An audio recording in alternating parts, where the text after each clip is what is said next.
নে এবার শান্তি করে খা।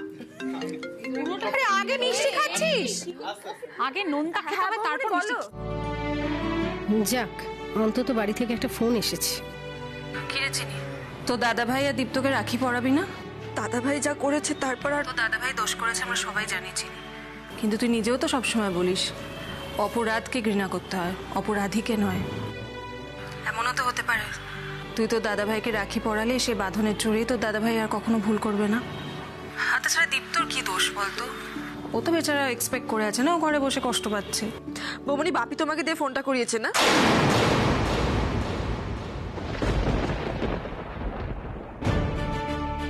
চিনি, যদি বাবা আমায় দিয়ে ফোনটা করিয়েও থাকেন সেটা তো অন্যায় কিছু না, আজকের জন্য তো ভালোই করেছেন। রাখিটা পরিয়ে যা চিনি, এতে তো কারোর কোনো ক্ষতি হবে না। হবে বৌমনি, ক্ষতি হবে সেটা তুমিও জানো।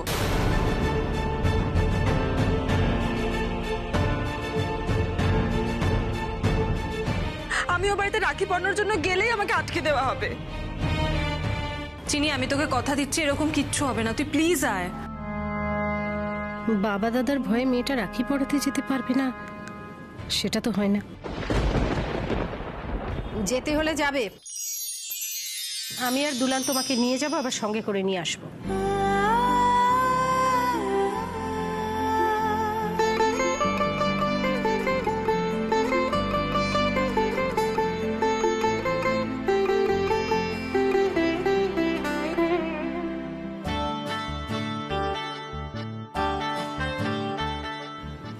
আমি আসবো বৌমনি, ভাইকে বলো মন খারাপ না করতে, আমি গিয়ে ওকে রাখি পরাবো।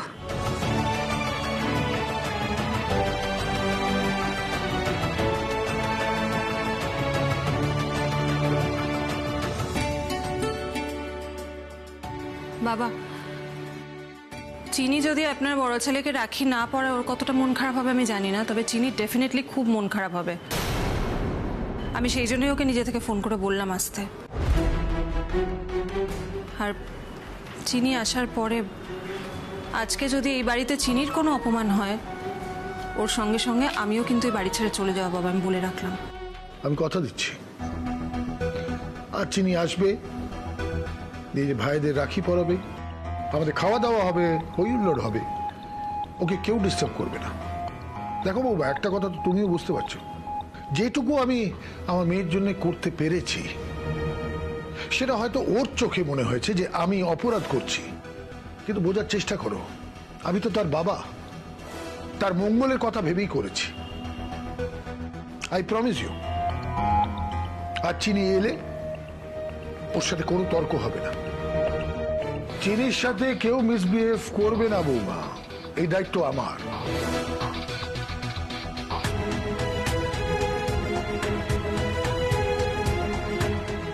আমার আসল দায়িত্ব হলো ভালো কথার ফাঁকে চিনির কাছ থেকে ইনফরমেশন গ্যাদার করা।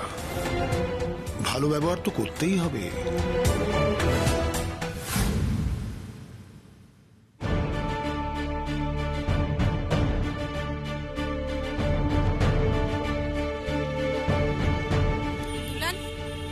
রাখি মিষ্টি সবকিছু গুছিয়ে ঠিক করে নিয়েছিস তো? হ্যাঁ মা, এই তো মিষ্টি আমার এখানে আর রাখি অংশের কাছে। ওকে ওরকম গোমড়া মুখ করে বসে থাকতে বারণ কর, আমার দু চোখের বিষ। কি করবো বলো তো, তুমি আমার উপর এত রেগে আছো, তারপর তুমি দুলাল বাবু এরা আমার নিজের কেউ না হওয়া সত্ত্বেও তোমরাই আমাকে গার্ড দিয়ে নিয়ে যাচ্ছ আমার সোকল নিজের লোকের কাছে, নিজের বাড়িতে। তারাই আমার এত বড় শত্রু যে তাদের কাছে যেতেই আমার ভয় করছে। আর তোমরা তোমরা নিজেরা এত বড় রিস্ক নিয়ে আমাকে সেখানে নিয়ে যাচ্ছ। কি করবো বলো, পরের মেয়ের দায়িত্ব যখন নিয়েছে সেই দায়িত্ব তো ভালোভাবে পালন করতে হবে। সেটাই, পরের মেয়ের জন্য এত মায়া। আচ্ছা, আমি তো ভাবি নিজের মেয়ে গো, ওই লোকটা কেন আমার ভালো থাকার কথাটা একবারও ভাবে না, আমার আনন্দের কথা একবারও ভাবে না কেন? দুলাল ওকে বল চোখে জল মুছতে। একটা শুভ দিন, শুভ কাজে যাচ্ছে, দাদাকে ভাইকে রাখি পরাবে, আনন্দ করে যাবে, আবার আনন্দ করেই আমাদের সঙ্গে চলে আসবে। বাবা দাদার অবিচারের কথা ভেবে মন খারাপ করতে বারণ কর।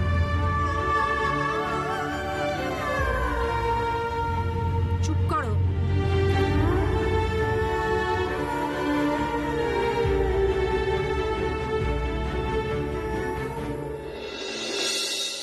রমণী, আমি তো বিশ্বাসই করতে পারছি না দিদিভাই আজকে এখানে আসছে। বুঝলি দাদা ভাই, তোর লাকটা কিন্তু ভালোই। মানে দিদিভাই যে তোকে ক্ষমা করে দিয়েছে, এখানে রাখি পড়াতে আসছে, এটা বড় ব্যাপার। এই বাজে কথা বলবি না তো, মুখ সামলে কথা বলবি। অব্র, আজকে রাখি পূর্ণিমা, কোনো চিৎকার না, কোনো অশান্তি না। হ্যাঁ বাবা, আপনার বড় ছেলেকে ভালো করে বলে দিন তো, চিনি এলে যেন কোনো মিসবিহেভ না করে। ডোন্ট ওয়ারি সোনিয়া, অব্র সেটা করার সুযোগই পাবে না।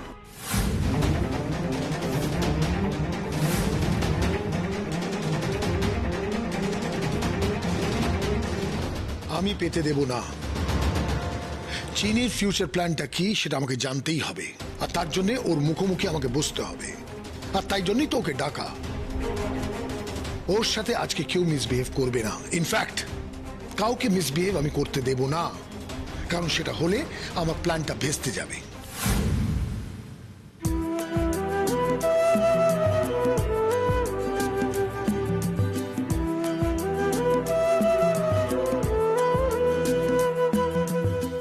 किससे मिलना है? ये घर का लड़की है, इसको अंदर घुसने दीजिए। मैडम जी सलाम सलाम। मैडम जी गलती होगी। আরে ঠিক আছে, নিজের লোকেরাই ভুলে যায়। তুমি ভালো আছো তো? আমার একটাই চিন্তা হচ্ছে, আপনি বাড়ি থেকে এত আশা করে এলেন, এখন ভেতরে গিয়ে কেউ যদি আপনার সাথে খারাপ ব্যবহার করে তখন? বাবা, বংশিনী রায়চৌধুরী তো ইট মারলে পাটকেলটা দিতে জানে, তুই এত চিন্তা করছিস কেন? যাও তুমি রাখি পরিয়ে আমরা এখানেই দাঁড়াই। মানে তোমরা এই দুপুরে রোদের মধ্যে এখানে দাঁড়িয়ে থাকবে নাকি? কি করবো বলো, তাছাড়া তো কোনো উপায় নেই। এই নকল বিয়ের অ্যাক্টিং করে তোমরা যা সিন ক্রিয়েট করেছো, তাতে যে বেআই বাড়ি ঢুকে একটু এসির হাওয়া খাবো সে তো আর ভাগ্যে নেই। গালাগালি খেতে হবে, শুধু শুধু মুখ বাড়িয়ে গালাগাল খাই কেন, তাই না? তার থেকে এখানেই দাঁড়িয়ে থাকি, সুখের থেকে স্বাস্থ্য ভালো। হংসিনী, মা এই কথাটা বলে কি বোঝাতে চাইলেন বুঝলেন কিছু? মা বলতে চাইলো যে আমাদের আসল বিয়েটা তাড়াতাড়ি করে নেওয়া উচিত। আর গুজগুজ ফুসফুস করতে হবে না, তাড়াতাড়ি রাখিটা পরিয়ে এসে আমাকে কৃতার্থ করো। হ্যাঁ আমি আসছি। বলছি শুনুন না, ভেতরে গিয়ে যদি কোনো প্রবলেমে পড়েন তাহলে আমাকে ফোন করবেন। ফোন করতে যদি না পারেন একটা মিসড কল দেবেন, আর সেটাও যদি না পারেন তাহলে আমার নাম ধরে একবার ডাকবেন, আমি এসে হাজির হয়ে যাব। তাড়াতাড়ি যাও তো, রাখিটা পরিয়ে এসো, আমার দোকানের কাজ বাকি আছে। যান যান যান। আসছি আমি। হ্যাঁ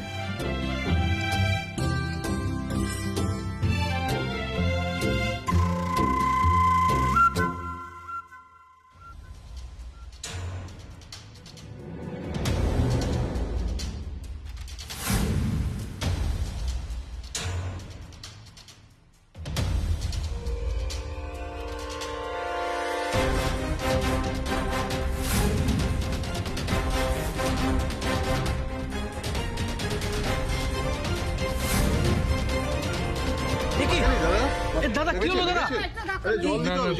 এই অনেকটা লেগে আছে তো। এই চল ক্লাব করে নিয়ে চল, আর ডাক্তার দেখাতে হবে। আসুন আসুন চল আসুন। ঠিক আছে না না ঠিক আছে ঠিক আছে। দিদিভাই আয়, তুই এসেছিস, আমার কি ভালো লাগছে। থ্যাংক ইউ চিনি আসার জন্য, আই এম সো হ্যাপি।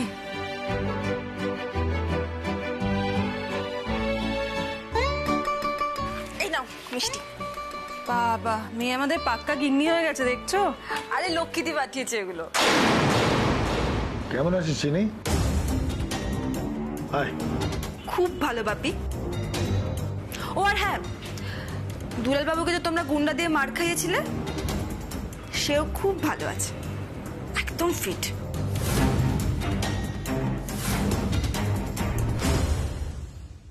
চিনি, অনেক বেলা হয়ে গেছে কিন্তু রাখিটা পরিয়ে দে তাড়াতাড়ি।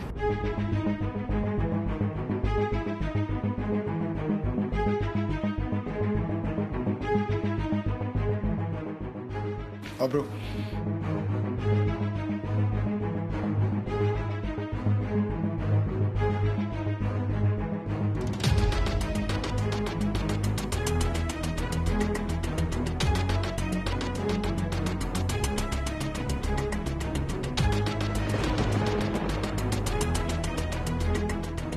অভ্র,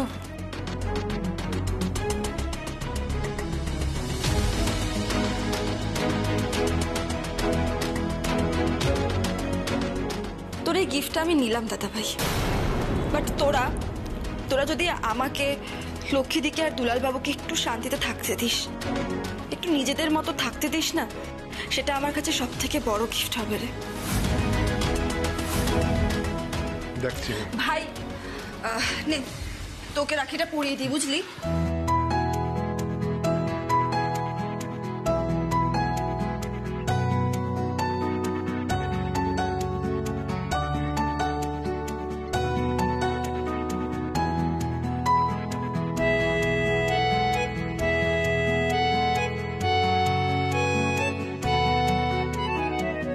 এই প্রণাম কর।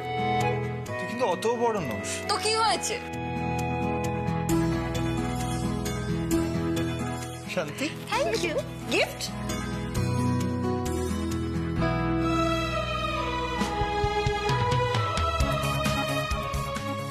Thank you. Most welcome. আয় দীপ্ত, তোকে আমি রাখি পরিয়ে দিই। আয়।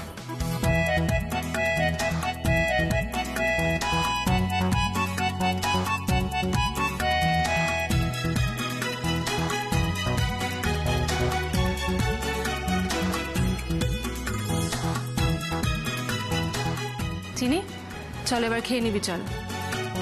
আজ কিন্তু তোর সব পছন্দের ডিশ আমি রান্না করেছি, আর তারপরে আমরা একসঙ্গে আজকে ডিনারে যাব। কতদিন পর কি মজা হবে বলতো? দিদি ভাই, আজ রাতে এখানেই থেকে জানাম, কাল সকালে চলে যাস। না না না ভাই, আজকে থাকা হবে না, প্লাস বৌমনি ডিনারে যেতে পারবো না গো।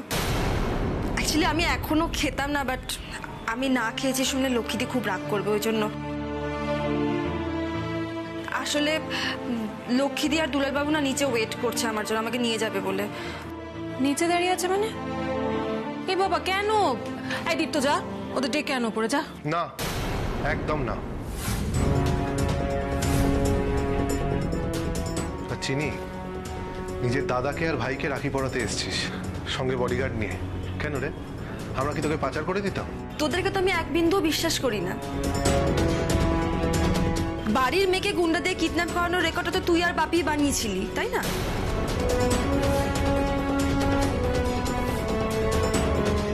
দেখছি আমার অনেক ভুল ত্রুটি আছে, অনেক দোষ করেছি আমি। সবটা ভুলে গিয়ে আমরা নতুন করে শুরু করতে পারি না? না, পারি না বাপি। সব ভুলে গেলেও আমি আমার স্বপ্নটাকে তো ভুলতে পারবো না। যেই স্বপ্নটার জন্য এত লড়াই, এত কিছু, আজকে তোমার সাথে আমার এত দূরত্ব, সেই স্বপ্নটাকে আমি আমার হাতের কাছে পেয়ে তো পিছিয়ে আসতে পারি না বাপি। আর আমি পিছিয়ে এলে লক্ষ্মীদের এত স্যাক্রিফাইস, এত টেনশন, এত স্ট্রাগল, সেগুলোর কে মূল্য দেবে বলো তো?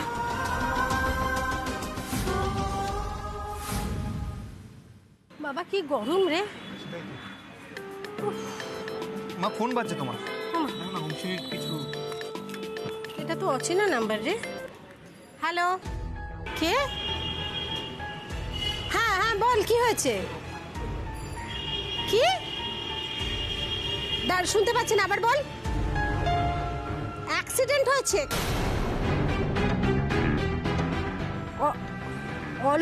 অলোক বাবুর? হ্যাঁ হ্যাঁ হ্যাঁ, আমি চিনি। হ্যাঁ হ্যাঁ হ্যাঁ, তরুণ দলে তো? হ্যাঁ, আমি এক্ষুনি আসছি, দাঁড়া। কি হয়েছে মা? আরে অলোক বাবুর বাড়ি যাওয়ার সময় রাস্তায় অ্যাক্সিডেন্ট হয়েছে, ওই তরুণদল ক্লাবে ওনাকে ধরে নিয়ে গেছে। আমি যাচ্ছি। হ্যাঁ চলো আমি যাই। তোমার না না না, তোকে যেতে হবে না, তুই এখানে থাক। হোমসিনির যদি কোনো বিপদ হয় আমি ঘুরে আসছি। ঠিক আছে, সাবধানে মা।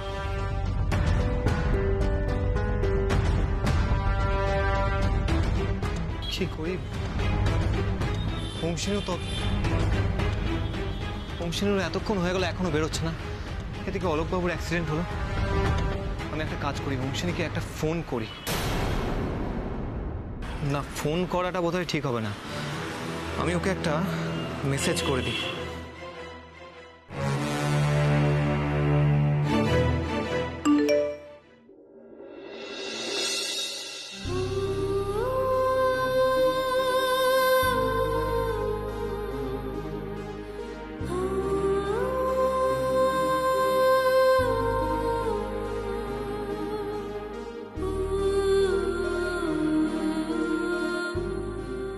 বাপি, আমরা ভিলেজ টুস প্রজেক্টটা শুরু করছি। চিনি, আমি এটাই বুঝতে পারছি না, তুই লক্ষ্মী দাসের সাথে কেন কাজ করতে চাইছিস? তুই প্রজেক্টটা আমার সাথে কর। আমি তো তোমার সাথে শুরু করতে চেয়েছিলাম বাপি, তুমি তো দাদা ভাইয়ের নামে প্রেজেন্টেশনটা চালিয়ে দিলে, আমার নামটা মেনশনই করলে না। বাপি, ওই দিন প্রেস কনফারেন্সের কথাটা আমি কোনোদিনও ভুলবো না। আমি চেয়েছিলাম তো তোমার উত্তরসূরি হতে, কিন্তু তুমি আর দাদা ভাই তো আমাকে তোমাদের কম্পিটিটর বানিয়ে দিলে। আমি স্বীকার করছি তো আমি ভুল করেছি, but you can always give a chance. Give me a chance. দেখো বাপি, মানুষ এভাবে হুট করে না বদলায় না, বুঝলে? মানুষ ধাক্কা খেয়ে বদলায়। আর আমি তো সেটা সবচেয়ে ভালো জানি, তোমাকে বিশ্বাস করে বারবার ঠকেছি বলে। চিনি, তুই ওই বাড়িতে থেকে থেকে অশিক্ষিত হয়ে গেছিস, বড়দের সাথে কিভাবে কথা বলতে হয় ভুলেই গেছিস, বুঝেছিস? ও সারাপ বাবলু, বাবা, আমি আগেই বলেছিলাম আজকে কোনো তর্ক হবে না, আমরা একটা ডিসকাশনে বসেছি। তুমি কেন কেন এক্সাইটেড হয়ে যাচ্ছ আমি বুঝতে পারছি না।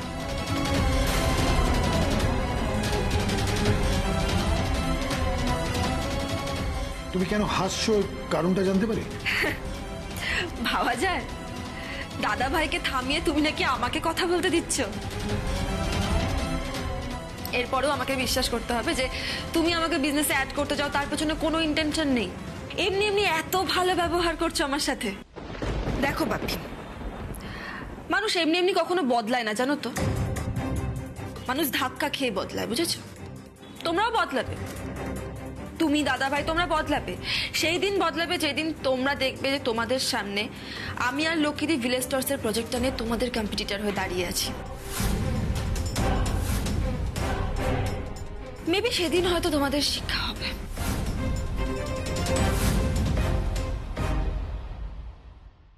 তুমি নিজের মতো করে ওই লক্ষ্মী দাসকে নিয়ে ব্যবসা করতে চাইছো, আমার কম্পিটিটর হতে চাইছো, অসুবিধা নেই, আমি তোমাকে আটকাবো না। তা বলো, টাকা পয়সা ফাইন্যান্স মানে অ্যারেঞ্জ হয়ে গেছে? মানে কোথাও কোথাও দোকান নিচ্ছ, ওই এরিয়াগুলো আইডেন্টিফাই করতে পেরেছো? এই ইনফরমেশন তো আমি তোমাকে দেবো না বাপি, এগুলোকে ট্রেড সিক্রেট বলে, তুমি তো ভালো করে জানো এগুলো। আর এগুলো ইনফরমেশন আমি তোমাকে দিলে তুমি তো সবার আগে আমাদের ক্ষতি করার চেষ্টা করবে। একটা কথা জেনে রাখো বাপি, এইবার কিন্তু আমি লক্ষ্মীদিকে সব রকম ভাবে বাঁচাবো। তুমি কোনোভাবে ক্ষতি করতে পারবে না লক্ষ্মীদির, আমারও নয়।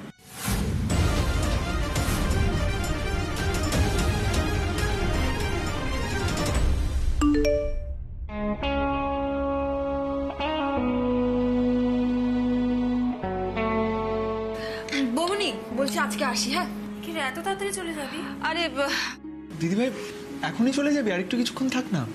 আরে না, আসলে কি বলতো, লক্ষ্মীদি আর দুলাবাবু না বাইরে ওয়েট করছে অনেকক্ষণ থেকে। আর তাছাড়া আজকে দুলাবাবু সিরিয়ালের শুটিং আছে, তো দুটোই কল টাইম, না বেরোলে দেরি হয়ে যাবে রে এবার। দুলালদা সিরিয়ালে চান্স পেয়েছে? এটা তো খুব ভালো খবর, কংগ্রাচুলেশনস। Thank you. আসি বুঝলি।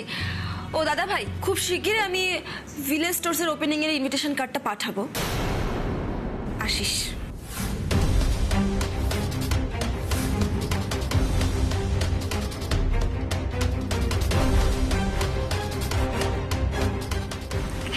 বাপি, আমার নিয়ে আর ভেবো না, বুঝলে? আমি লক্ষ্মীদের কাছে ভালো আছি, আর ভিলেজ স্টোরসটা কেন ঘেটো না, কোনো লাভ হবে না তাতে। দিদিভাই, খাবারটা শেষ করে ওঠ। আমার পেট ভরে গেছে। আরে দিদিভাই, পুরো মুখটাই নষ্ট করে দিল। তোমার কি হলো? তুমি অ্যাটলিস্ট কোনো মানে হয়? বাবা আমি আসছি।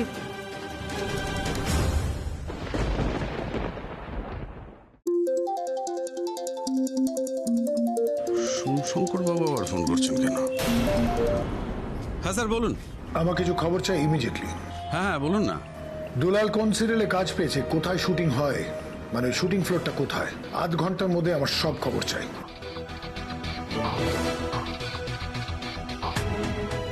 আমি লক্ষ্মী দাসকে ছাড়বো না, কোনো মতই না।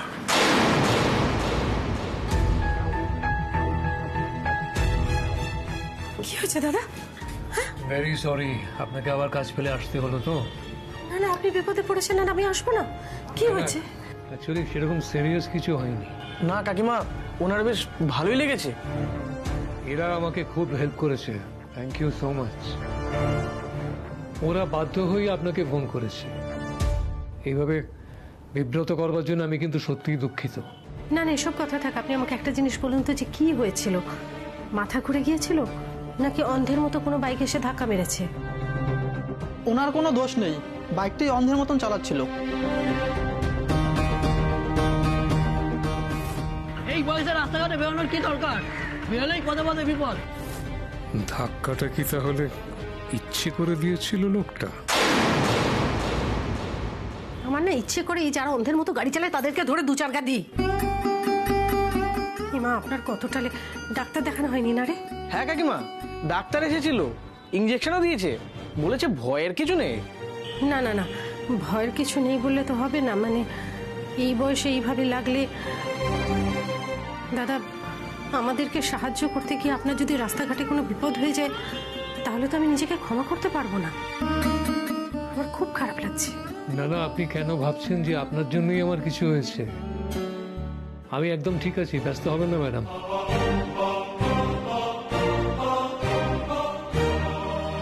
কেন বারবার মনে হচ্ছে যে ঘটনাটা কেউ ইচ্ছে করে করলো বা করালো? কে হতে পারে? সোমশঙ্কর? লক্ষ্মী দাসও কি সেই রকমই সন্দেহ করলেন? না, মিসেস দাসকে এখন এসব বলা যাবে না। আগে আমি ব্যাপারটা খতিয়ে দেখি। আর সময় নষ্ট করতে হবে না, আপনি বাড়ি চলুন। একটু সাহায্য করতো। না না, ঠিক আছে ঠিক আছে, ধরতে হবে না ধরতে হবে না, ঠিক আছে আমি ঠিক আছি।